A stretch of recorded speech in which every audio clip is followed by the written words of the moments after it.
আসসালামু আলাইকুম। আপনারা সকলেই জানেন আজ সন্ধ্যা ৬টা নাগাদ বাংলাদেশের স্বাধীনতা সার্বভৌমত্বের প্রতীক জুলাই জজবার প্রাণ বাংলাদেশের জনতার কণ্ঠস্বর শহীদ শরীফ ওসমান হাদিকে হজরত শাহজালাল আন্তর্জাতিক বিমানবন্দরে আনা হয়েছে।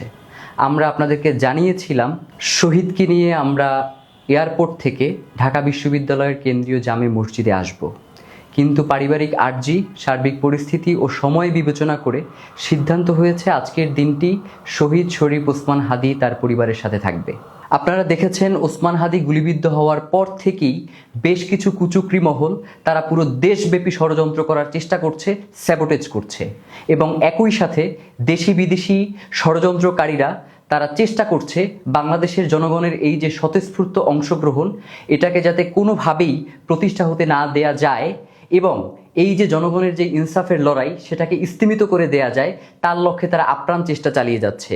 আমরা ইনকিলাব মঞ্চের পক্ষ থেকে বাংলাদেশের জনগণকে সাথে নিয়ে দৃঢ় কণ্ঠে ঘোষণা করতে চাই, বাংলার জমিনে ওসমান হাদির যেই রক্ত লেগে আছে সেই রক্তের মধ্য দিয়ে আমরা বাংলার জমিনে ইনসাফ কায়েম করেই ছাড়বো ইনশাআল্লাহ। আগামীকাল মানিক মিয়া এভিনিউতে দুপুর 2টা বাজে শহীদ ওসমান হাদির জানাজার নামাজ অনুষ্ঠিত হবে।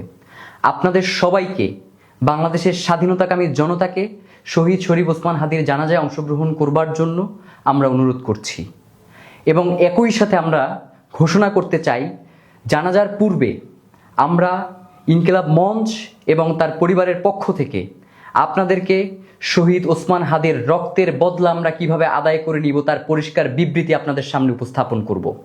আমরা শহীদ শরীফ ওসমান হাদিকে সঙ্গে নিয়ে মিছিল করে শাহবাগ হয়ে ঢাকা বিশ্ববিদ্যালয়ের কেন্দ্রীয় জামে মসজিদের পাশে জাতীয় কবি কাজী নজরুল ইসলাম যেখানে সমাহিত রয়েছেন তার পাশে আমরা শহীদ ওসমান হাদিকে সমাহিত করব এবং যতক্ষণ পর্যন্ত আমরা এই রক্তকে বাংলাদেশের স্বাধীনতা সার্বভৌমত্ব রক্ষার আন্দোলনের রূপ না দিতে পারবো, যতক্ষণ পর্যন্ত আমাদের সার্বভৌমত্ব নিশ্চিত না হবে ততক্ষণ পর্যন্ত আমাদের লড়াই চালিয়ে যাব।